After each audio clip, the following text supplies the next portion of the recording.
booy ba nu may excès bii na sax ndax loolu noonu maanaam man mënu ma ko gis nii ay magum jëm ma leen di yëkkati en tant que booy bu ndaw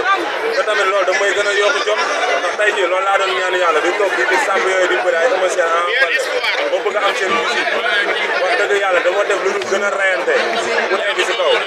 di ñuy Pape Sarr bu baax sunu grand ak seen baay sama doomu ndey